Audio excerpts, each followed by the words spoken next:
In this Gwen replay commentary, I'm hoping to answer a lot of the questions I get. Why would you ever play Tank Gwen, for example?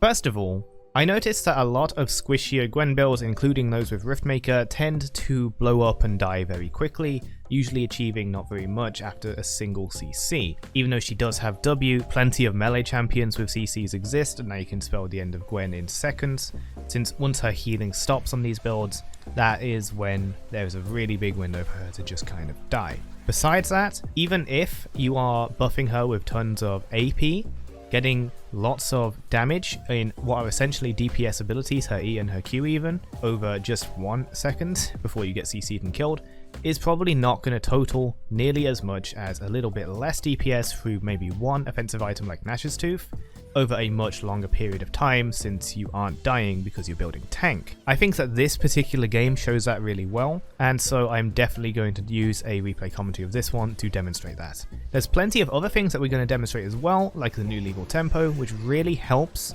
with getting a lot of value out of that Nash's Tooth, and her passive, of course. It's not just the center of her Q and her ultimate that does percentage damage. There is a lot of damage potential in just her auto attacks, particularly if you're able to live long enough to get lots of them out. In the damage graph at the end of the game, I'm actually one of the highest damage dealers despite only having 2 AP items at all. So anyway, I hope you really do enjoy this replay commentary. Hopefully we get some live games soon, but for now, this was a really fun game and I hope you enjoy it as much as I did playing it. Thanks, and have fun. Hello again, and welcome to this replay commentary of Gwen top with lethal tempo building Frostfire FIMBULWINTER, which is a little weird. I'm not sure I can recommend that one, but it definitely does come in handy in this game. And fighting a Jace top. Does a lot of arcane hype. I have seen the whole thing, but please don't post spoilers. It's not nice. At least wait a bit. Wait a bit for people to have watched it themselves. Maybe a couple weeks, maybe a month even. Or discuss it in places where people already know about it. Okay? And if you are intending to watch Arcane, but you haven't watched it yet, don't look at the comments below, because someone will do it. Anyway. So I'm a big fan of Gwen, have been since her release, and plenty of times I actually do what I think is well and then lose a game, because as a top laner I'm taking one of 2 slots where a CC tank would go, or 3 if you count support really, and sometimes that doesn't end well because a lot of junglers in my games really like to play the CC-less assassins like Kha'Zix. Nocturne here does have a CC, so that is useful, and we do have a Lulu support as well. However, despite that kind of disadvantage, I've been able to alleviate it somewhat with taking Exhaust. A lot of people like Ignite for kill potential. Exhaust does a similar thing by simply allowing you to do damage for longer because they aren't killing you. That's kind of a bit of a theme with this game and this build, so hopefully we'll get to see that come into action. I've already forgotten what happens in this game.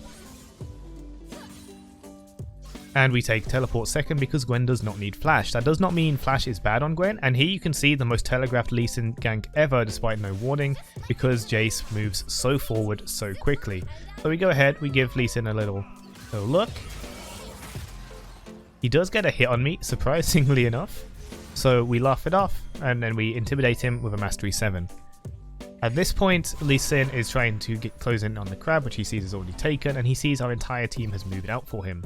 I dodge this, but then I try to re-engage, and then we get this kind of confusion where we know Lee Sin's going to hop the wall. He does hop the wall. Unfortunately, I can't hop the wall because I've already used E, and I haven't been able to auto anyone, so all I can do is exhaust the Lee Sin. This does lead to a kill on our side. I believe a kill on Jace just happened, and LeBlanc's going to get away on 1 health, and unfortunately, level 3 Gwen with Doran Shield is not going to be enough to survive this 1v2, especially with the Jace TP. So hit W and press the stop button, let it happen, reset, go back to top. We do have teleport if need be, but it isn't necessary because Jace took a little while to get back to lane, and we're going to get most of this CS here. At least most of the XP, because god, my last hitting these past few weeks has been awful. Still, able to stay kind of even with Jace. He did get an assist and I got nothing, because I exhausted the Lee Sin, who didn't die. But understanding my position here, I do not want to be getting into too many trades with Jace. Maybe it's different with Grasp or Conqueror, but with Lethal Tempo at this stage of the game with no AP, it is not the most useful rune, unless we get a jump on him, which we may see eventually. There is also, I get a lot of people as well asking me how to play Gwen, because people are scared of her very low win rates, and I guess that's why it doesn't get played much. But one thing you can do, which if we'll pause on it if it happens, it didn't happen here, but there's a trick you can do with Gwen's E and W that I learned about actually quite recently.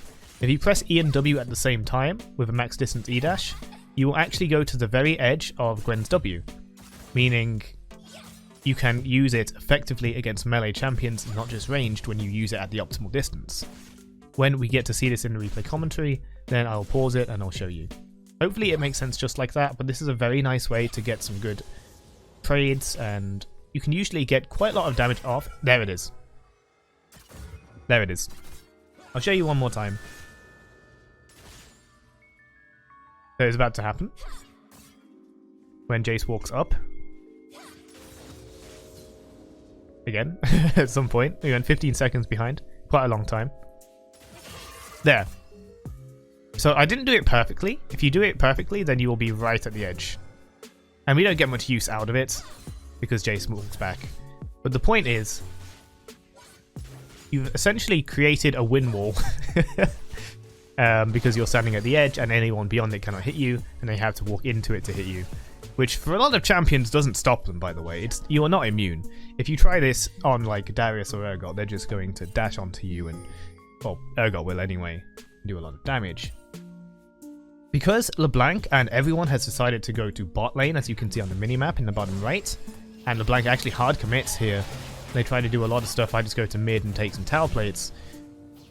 I know these guys, I believe, win this fight. LeBlanc ends up having to back away for being too low on health. LeBlanc is going to go for the plants. We are not going for dragon. We are understanding that our team is very behind down here. At least that's what I thought. So we're just going for these guaranteed tower plates. And as a result, trying to prevent them from going to dragon at all.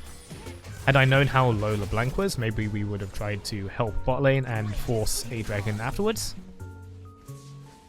But that didn't end up being the case. Though to be fair, we would be the late party, and there is a good chance that the enemy would win the fight.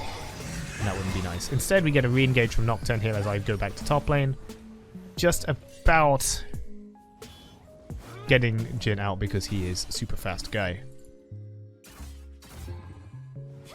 Back in top lane, back to farming. We've got our Doran's shield, by the way, very good against any kind of poke champion. Doran's blade is very, very common on Gwen, but not necessary if you're not taking Conqueror. It's very important on Conqueror because early game, the AP stacks don't really do anything. You can see we did a lot of damage to Jace, but he just walks it off because we don't have exhaust. Do we? Maybe we did and I just didn't use it. But he just walks it off, but this still causes him to have to back away. He has to go ranged. He has to last at these minions in the turret whilst we back. Which actually confers no advantage to me at all. But regardless, we go back for tier, and I'm not actually sure going for tier is the right play here. LeBlanc does a little bit of all chat BM. To which I do have a response. Yep.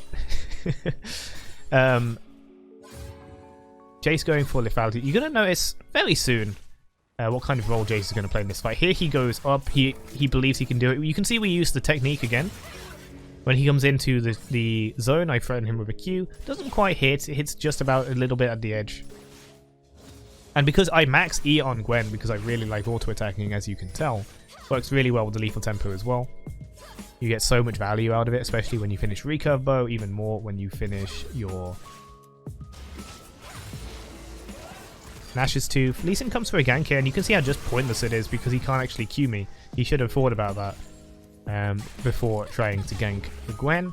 Or at least, the best option Lee Sin actually has is a ward hop into ultimate, or any kind of, you know, get into Gwen's zone, and then you don't have to worry about the damn thing. You just kick her ass from inside.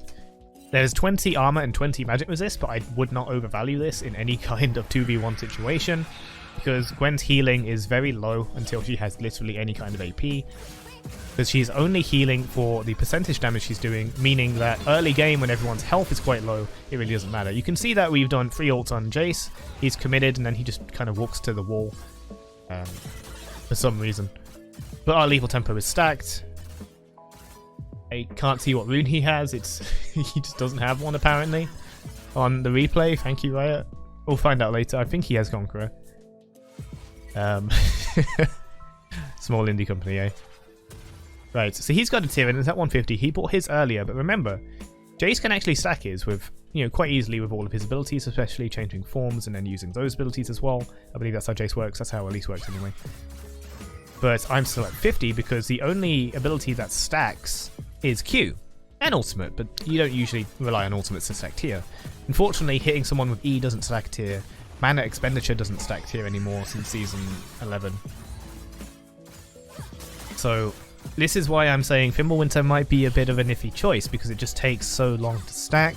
If I had to recommend it, I'd say maybe don't even bother with the tier and go for the health items first in lane because they'll give you much more value. Only get the tier when you can afford it or when you're not really needing to fight your opponent. You can see Jace went bot, by the way, which is why we're just smacking the tower as fast as possible. Another benefit of having the maxed E is that you just get that much attack speed. You have the recurve bow as well now, so that's also good in combat. It is very damn useful, and I would also do this for Conqueror. A lot of people max Q on Gwen, and that's really great and optimistic. The enemy just has to stand there and take it. Gwen has no innate way of making them stand there and take it, besides ultimate, which is a slow. Exhaust helps as well, Frostfire helps as well, but it always depends what you're actually building and what you're planning to do. Even when I'm building Frostfire and all that, I will still go for max E. I feel like max Q, Q is much more important later when people are too busy, too distracted, and too busy trying to stay on your carries, when you can just make them take the Q because they aren't going to try to dodge it. They're worried about their position, they're worried about diving the carry, etc. Not all of my play this game is perfect, of course, and there's plenty of times when I have to kind of flip between defending Caitlyn or diving the enemy, because this game actually ends up quite long. Now you can see we're at 100 on our tier, Jace is on 240, of course. You can see how long it's going to take, but we're getting our Bammy Cinder. Why are we getting Bammy Cinder? Bammy Cinder is decent wave clear, but that's not why we buy it. We're buying it because it is the best component of the Frostfire. We're not going to be afraid of Jace here. He wants us to, there you go, he's got Conqueror. Because we just do so much DPS. Look at the E, look at the Nash's Tooth, look at the lethal tempo. We don't have to be afraid. Even though we don't have that much AP, we have 100 AP, so that's a 2% max health damage. And even though Jace doesn't have much health to heal from, we're still getting 70% of that max health damage as healing very frequently because we have 2.0 attack speed at this point. With no items and a maxed E and a stacked lethal tempo, you do have 2.0 attack speed on Gwen. You are close to 2.5 when you have Nash's Tooth, and any more than this is not necessary. At that point, all walking becomes too difficult. And you may end up at some kind of point where your Q and your auto attacks are competing for DPS, which is not a situation you want to be in, and it's a situation I remember Yi being in before his rework, and may still be in if you rely too heavily on hits, but Yi's a different case, he's not Gwen. In this case, however, auto attacks are a bit more reliable, but if you are having to auto attack every 3 times a second, then you don't have much time for movement, and then you can't keep up with your enemy, even if you have a Frostfire. Speaking of which, we've now completed Frostfire, which has its Immolate passive. It's quite weak, it's not like Sunfire, but it does provide extra wave clear outside of Q. As you know, we're not maxing Q, but we do have this Snowbind attack as well. 76 magic damage to all enemies in the area, so it does damage now, not like Season 11 where it does nothing. It slows them by 32%, and that scales with health. We can't see extra... Oh, I thought I hit hockey there, which is weird. So, that slow is another thing that's going to help keep people in Gwen's Q. It's also a very good chasing tool because outside of ultimate, she has no CC. This helps you slow people down as well as catch up to them. Being able to stay on people is very important. Here we go. Now that we're a slightly fed Tank Gwen, I'm just like, there's 5 people here. Who cares? I'm a Tank Gwen with lethal tempo. I'm going to heal off all of them. I'm going to kill all of them. I'm going to ult all of them. Unfortunately, though, I do walk into the bush with the lethal with the Lee Sin ultimate there. Basically, every game I'm limit testing. You're going to hear this a lot when I'm playing Xin Zhao, by the way. But for those that don't know, Lee Sin's ultimate a few seasons ago was updated to have a stun before he kicks you, rather than just when he kicks you. This helps Lee Sin players more easily get their sick insect plays without being interrupted by opponents' flashes. I guess because that doesn't look good in the LCS or something. But it's a little annoying, and it means it's very hard to react to. Like there. He had already landed Q though, so it was very arrogant of me to walk in regardless. Maybe I'm that spoiled by building Shield Bill on Fresh, who knows? If you don't know about me building Shield Bill on Fresh, by the way, check out the rest of the channel. I love AD Fresh. Anyway.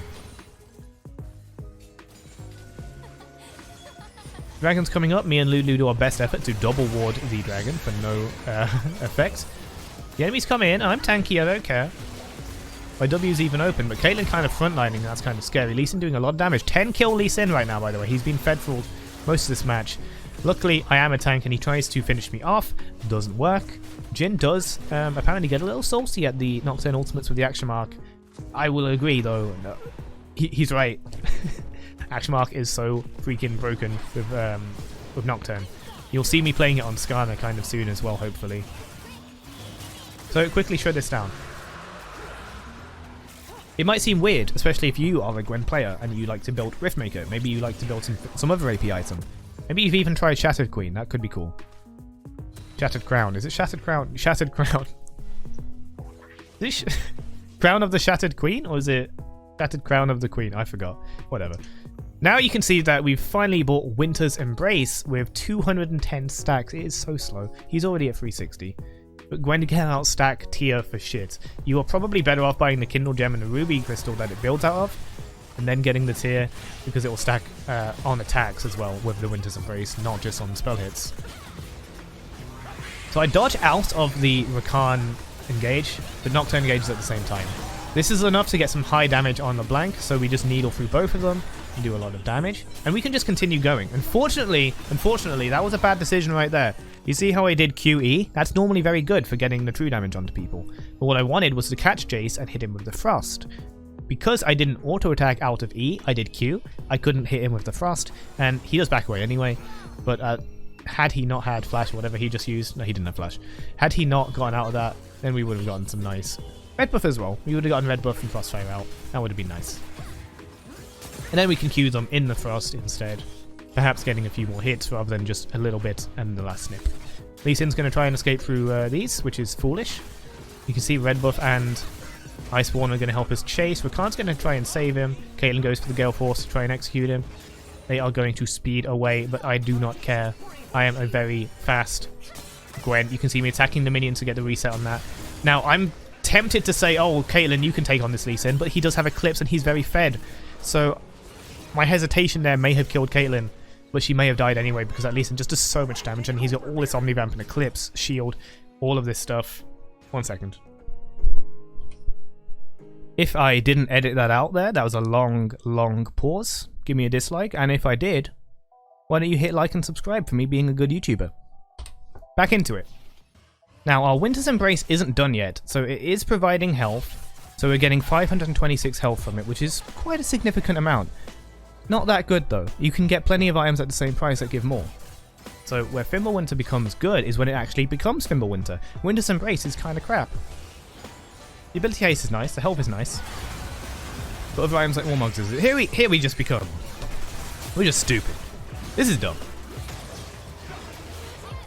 All three of us are just kind of individually top lane in the jungle somehow. Jace, and from his 3-7 state, is ready to call the Baron and be the... And define this match with his victory call. Unfortunately, we literally can't do anything and Caitlyn doesn't know what to do. People are like, hey, Caitlyn, go get the Baron, but we shouldn't. Really, nothing can be done in this situation. We massively messed up by just, I don't know, doing whatever we were doing here. I'm pretty sure I did literally nothing. But whatever. Enemy gets a Baron. Keeps the game interesting, even if the Lee Sin is already 13 kills. And the Jin's 9 kills as well. Here, understanding how much healing they have, with the double Eclipse, the Hydra, and no doubt Jin's lifesteal, we opt for Oblivion Orb. Now, why Oblivion Orb on a tank build and not Thornmail? Thornmail means they have to attack me because Gwen has no hard CC, meaning we do not get 60% Grievous wounds, we only get 40% if they choose to auto-attack me. With Morellonomicon, we can just get them to low health, and that will work just fine. This applies the same on AD champions. You can buy Chem Sword instead. Mortal Reminder if you auto-attack a lot. So Mortal Reminder would technically be good on Gwen if, you know, she wasn't an AP champion. But we'd rather have the Morello. You may well get more DPS from Mortal Reminder, but that's not what we're going for. Okay, so this fight happens, and I'm going straight to dive onto Jin. He's chased away by Nocturne. Lee Sin just does so much freaking damage, and I get focused. And our backline was already dead. So this is just another bad team fight right here. Nocturne will finish off the LeBlanc, but it will then attempt to get the best out of it and burst down the Lee Sin. But as we've just figured out, this Lee Sin is not burstable right now. He has so much life steal, the Eclipse Shield, Sterax, which we already popped. I think I popped that one actually. Very dangerous stuff, and I did not have Exhaust. Apparently I'm typing in the chat. So he's able to use the Baron minions and push this up. Caitlyn will turn in time to get some farm, but that will be about that. Nocturne did get 2 ults in that fight, which is a good display of how broken Action Mark is. But unfortunately, Lee Sin was also a bit too broken in this fight due to how much gold he has. Our team, for the most part, has no armor. Even I only have Steel Caps and Frostfire, which is enough. But pretty much no one in this team has any armor. So Lee Sin is free to do what he likes. That said, some of Lee Sin's damage is magic anyway, like his E at least. His E is magic damage, but has an AD ratio. So some of it's going to go through, and he does have a little bit of armor pen, percentage armor pen through his mythic passive on Eclipse. Jace as well has tons of armor pen, even going for a Last Whisper now. So he's going to do a lot of damage regardless. Fight breaks out, and I see that Lee Sin is going to intercept them, so I intercept Lee Sin. He kicks me away. This is what I meant about earlier. He should just get in the zone and kick my ass. Now, I miss Q entirely. My first ult comes out very late, but we're going to get all 3 needles, and the last one is going to miss. And then he does a Zonias because giving melee AD carries, melee AD, sorry, Azonias was a good fucking idea. Now he's going to fuck off and go this way. And I think I'm not afraid of Jace. Why should I be? I do a lot of damage to him, but he does have a bit of damage now. The Eclipse coming in. The Amura Man is finished. Pretty much entirely arrogant on my part to assume I could still kill Jace. Although the person who was with me there maybe could have given me a little helping hand. And then I would be promptly killed by Lee Sin afterwards, or Jin. Rakan double dashing onto Caitlyn, and she gets it unaware of of Rakan's engage range, and we're going to lose mid inhibitor. The enemy Baron buff has expired, and they're going to take out our Nexus turrets. Both of them, actually. This is not looking good for us. They back off because Big Scary Rumble is chasing them. Kill off the remaining minions, and then we begin to chase ourselves. You can see we're getting big with the Frostfire. The FIMBULWINTER is now complete. Morellonomicon is now complete. I go here. The team actually has split off, so Caitlyn's still kind of waddling, and our team went to the Wolves. I become very big thanks to Lulu. I'm able to get even more health to tank this stuff, but I am just throwing needles at everyone, which is actually not doing that much damage. As mentioned, we do not have that much AP, but it's not about the needles. We're doing like 10% HP before resistances with our third ultimate because of Nash's Tooth giving it essentially 2% on our passive. But we tanked a lot, which is exactly what our job is. We are a tanky bruiser Gwen. We are not a kind of melee carry Gwen that wants to stay alive and not get hit. So that was our first kind of initiation, although it was more like a face check. Lee Sin is now going to waste a lot of people's time because the enemy team is dead and we're not calling Baron because we're chasing this Lee Sin.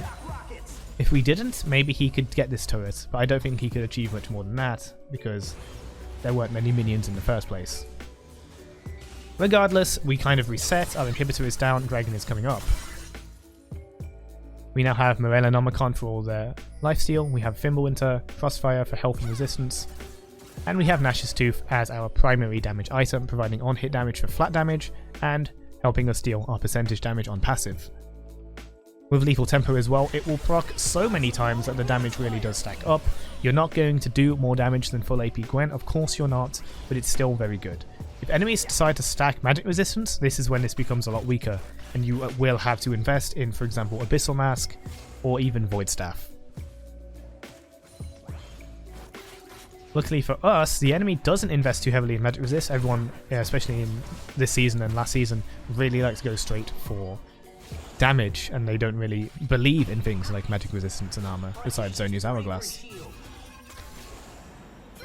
I take the role of frontline, hit LeBlanc with a needle, and I'm looking for someone to focus. Jace comes in, he's squishy, he's just dead. Lee Sin is at the back, unsure of what to do. Unfortunately, Caitlyn will be taken out by Jhin, who's a ranged champion. Nothing I can really do about that one besides chase him down and kill him. But regardless, we win the fight. Lee Sin not coming into the fight, Nocturne ulting in on them. All of this adds up to us being able to kill them. Now, Q doesn't exactly hit on this sweet spot there, which is not nice, but Jhin tries to help here. He does Gale Force away and gets a ton of move speed. But Lee Sin comes back in to help the Jhin, who does not want to come back in to help the Lee Sin. Not that he should, and Lee Sin will die. Our Nexus is dying to super minions, so I do have to recall as soon as possible. Jhin could have potentially won the game with a W if he knew my location, but he was an enemy, and even then, Nocturne recalled as well. Great thing about Gwen and her true damage and percentage damage is she absolutely shreds cannon super minions, which is something a god like Aatrox is afraid of. Of course, if you play Aatrox, you know. You can see now we're going for Spectres because we're going for Spirits because we need some magic resist against their LeBlanc. We need some magic resist against some of their hybrid damage, and mostly we want to increase that healing and shielding from FIMBULWINTER. So FIMBULWINTER will activate mostly on our ultimate because we have no other slowers. But this is where the Frostfire combo comes in. This goes for every champion I'm going to build this combo on. Also, you can see we are huge, by the way. Eventually, we're also going to buy Elixir. Now that I got the minions, my Spirit Visage is done. This is going to increase the healing even more. And the enemies are not exactly that high in Grievous Wounds. Only 2 of them have them, and they're both Oblivion Orbs. Well, one's Morello. Now we have a Spirit Visage, and soon to get Elixir of Iron for more tenacity. Mostly looking for a fight where the enemy messes up. Here Rakan goes in on Lee Sin's Q, but then Lee Sin, feeling pressured, goes in on Lee Sin's Q, and Lee Sin ints on Lee Sin's Q. Jace trying to help over the wall, gets completely obliterated with his squishy build. This is what I mean by living longer to deal more DPS rather than living a short while to do huge DPS for 1 second. Baron is up. We go straight for it. Enemy team is all dead, and of course with Gwen's damage, even without building full AP, you are going to shred it down. Because percentage max health damage is percentage max health damage, and is great, and is that not the biggest Gwen you've ever seen? We now have our Frostfire, and you may now recognize the intro clip. Soon enough anyway, soon enough. Because we are just so huge. We're going to tank a little bit. Make sure we're actually playing the role of the front line that we are. We are tankier than the Nocturne, who's got his Titanic and Gordon. We are tankier than the Rumble, who has Zonias and Banshees. We are the tank of the team. Our CC is our items and our needles. FIMBULWINTER as well is going to provide some infight sustain, which will be very fun. And let's let this fight play out. Only this time, unlike the intro clip, let's talk over it. Waiting for something to happen, Lee Sin decides to punch the dragon. And so I go in, I throw needles, and we're going to get a lot of value out of our needles when we hit 3 people here. We're going to get the same kind of value out of our Q if we're hitting it. Unfortunately, the little circle strafe from Lee Sin here. It's actually very hard to tell who is who, but I can tell it's Lee Sin because of the shield. And we're just going to hit 3 people with the center of the Q here and get a lot of healing back. We didn't do that much damage, but look at how much we tanked. We're not even a tank champion. But we healed so much during the fight, despite Grievous Wounds. We tanked a lot during the fight. We missed Q on Dragon, a stationary target. The wonders I am capable of. And then we do a teleport to bot lane. We could have teleported to top lane to get the inhibitor, which may have been a better decision. However, this one turns out okay. This means I'm able to open up turrets so we can get them later, which is a very, very arrogant decision considering our Nexus is open. But even more arrogant was Jace thinking he was more than a minion in fighting me there. The Rumble Orc comes down to help, but no amount of help from the enemy team could have possibly saved Jace. With the main forces of the enemy respawning, we now have the back. We have minions at the mid turret, we have an open inhibitor in top turret, and we have an open bottom inhibitor, which means we get next Baron, essentially. Lee Sin afraid now to go in on the Caitlyn, knowing that we have our full team here, Nocturne waiting to leap onto any AD carry or Jhin that appears in line of sight. And with nothing better to do, we do the correct decision of pushing the mid turret, and with the option of rotating to top turret. Because we're just so strong, I just say we can kill anyone that decides to engage on us. I am too tanky and do too much damage to turrets for the enemy to possibly ignore me, but also too much for the enemy to actually do anything about it. With Caitlyn as well, we are amazing at sieging. You can rotate to top turret. Unfortunately, this does get Lulu to collapse on by LeBlanc. And Lee Sin will find a spot on the Caitlyn, but does not Q on it. It must be on cooldown. Instead, his Q just outside of my W goes through literally no one. Caitlyn finally getting some glory with, after 12 painful deaths. Will get caught a little bit too arrogant to go into the turret, but the enemy's FF has already gone through. That we would have probably won anyway, though it would have taken a little longer. I hope you enjoyed this replay commentary. I enjoyed doing it. I enjoyed talking about Gwen, because she is one of my favourite characters in the game right now. Especially to play in a semi-normal way, even though I do build significantly tankier than the average. It was a long game, full of mistakes, clearly a lot of mine, and it can only get better from here. Finally, would I recommend FIMBULWINTER? Probably not. It takes so long to stack, but if we can figure out how quick it would be to stack if we went straight for Winter's Embrace through the health items rather than tier, is it any better, and is it worth it? I think not. I think you should go for the opportune cost of Demonic Embrace, or if you need more tankiness, go for something more specific like Frozen Hearts, or even Cosmic Drive. That's clearly not very tanky an item, but something like that, Warmog's Armor, Randuin's Omen against crit, Banshee's Veil even. All of these are very good options that do much more specific jobs than just shielding, which FIMBULWINTER does. It's a very good combo with Frostfire, and the fact that it worked with Gwen is testament to how potentially super strong it is. I highly recommend trying FIMBULWINTER on champions that can use it, like Nautilus and even Kassadin. We're going to get one of those soon as well. Hope you enjoyed this game as much as I enjoyed playing it, and I'll see you in the next one. Thanks, take care, bye bye.